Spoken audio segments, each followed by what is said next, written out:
Et si l'on modifiait la forme scolaire dans l'enseignement préuniversitaire pour un décloisonnement entre enseignement général et enseignement professionnel, c'est l'intitulé de cette présentation. Pour relever le défi de l'employabilité des sortants de notre système éducatif, tout apprentissage devrait viser soit la préparation à une future formation professionnelle ou l'acquisition d'un métier, d'une profession au terme de sa formation.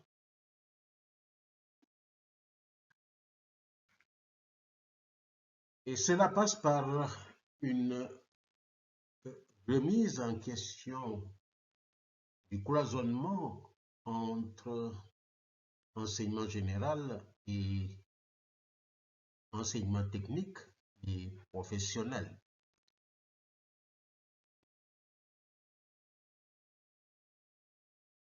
À travers, par exemple, une modification de la forme scolaire actuelle.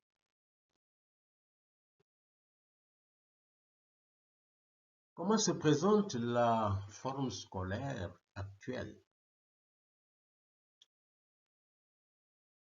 Guy Vincent, dans sa thèse soutenue en 1980, l'a définie comme un système comprenant un temps dédié aux heures de classe, à la récréation, à l'étude, etc. Un espace spécifique, l'école et son organisation, la classe et son organisation, et des règles de fonctionnement.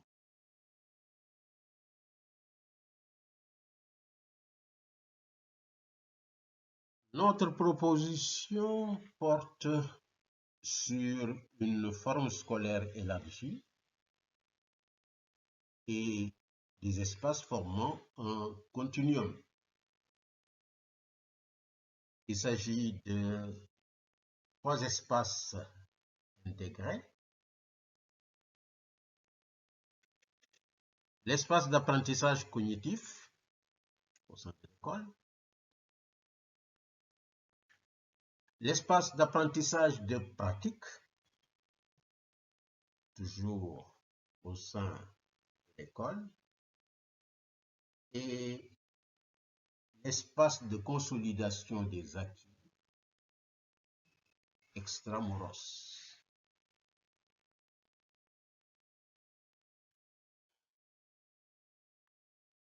L'espace d'apprentissage cognitif, c'est la classe disciplinaire.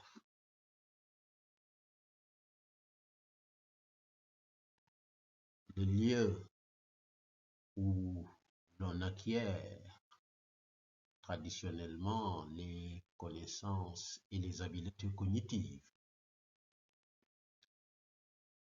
Il s'agit de la classe de langue, de lettres, de mathématiques, d'histoire-géographie, de sciences de la vie et de la terre, de sciences physiques, etc.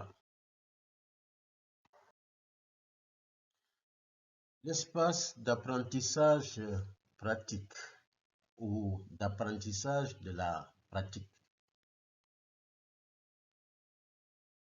Il est à l'image des laboratoires scientifiques que l'on trouve dans nos établissements. Nous l'avons baptisé clinique pour élargir son champ d'action aux autres disciplines et aussi l'ouvrir à des compétences extramuros, singulièrement celles du monde professionnel ou du monde associatif, pour des activités pratiques. C'est donc un espace inter ou transdisciplinaire fonctionnant sous forme d'ateliers où l'on vise principalement l'acquisition d'habiletés pratiques. En voici quelques exemples. La clinique du bricolage, sciences et technologies. La clinique des valeurs de la citoyenneté et de la démocratie.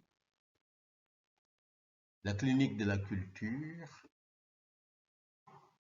La clinique du développement personnel et social, etc.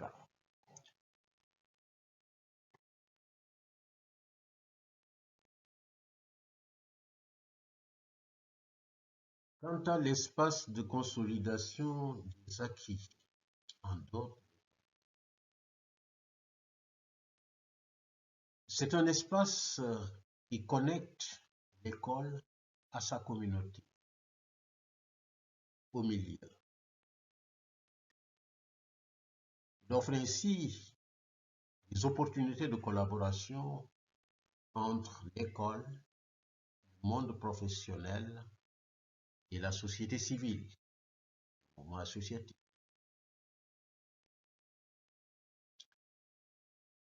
Il fonctionne sur la base de projets communautaires, éducatifs ou professionnalisants. Et ils sont encadrés, selon le cas, par des représentants du mouvement associatif, des ONG, des organisations communautaires de base, d'autres,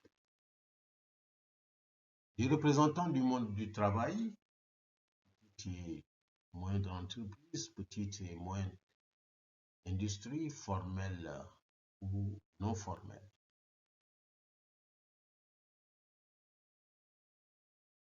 Il offre aussi une opportunité pour regrouper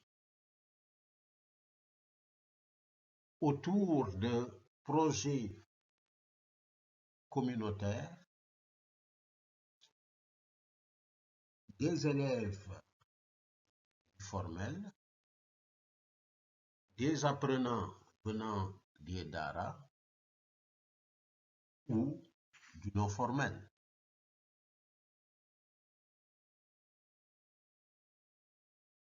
Nous avons identifié, pour assurer l'efficience de cette forme scolaire modifiée,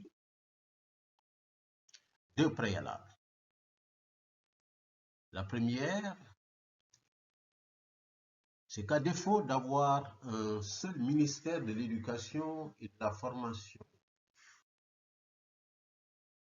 il convient d'institutionnaliser entre le ministère chargé de l'éducation et de la formation un cadre de collaboration visant à faciliter le décloisonnement entre enseignement général et enseignement technique professionnel, en favorisant la mutualisation des ressources et infrastructures pédagogiques, ainsi que l'établissement de passerelles. Il convient également de systématiser un partenariat entre les ministères chargés de l'éducation et de la formation, le monde professionnel et la société civile, à travers des cadres de collaboration tant au niveau stratégique qu'opérationnel. On leur assignera comme mission de déterminer les besoins et contenus de formation, de concevoir le curriculum et de rédiger les programmes afférents, de planifier leur exécution et enfin de préparer et gérer les interventions extramuros, les stages et les insertions dans la vie active.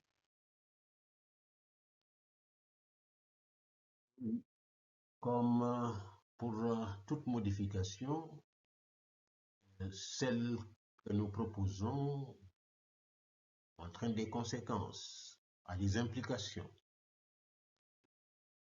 et elles sont multiples. Elles portent sur une remise en question des séries, une redéfinition des filières, une réorganisation du temps scolaire favorisant la flexibilité et l'articulation entre les espaces et les interventions, une diversification des modèles d'apprentissage en valorisant l'encadrement souple, l'autonomisation, etc. Et tous ces aspects, nous comptons les aborder en détail dans les présentations à venir. Merci.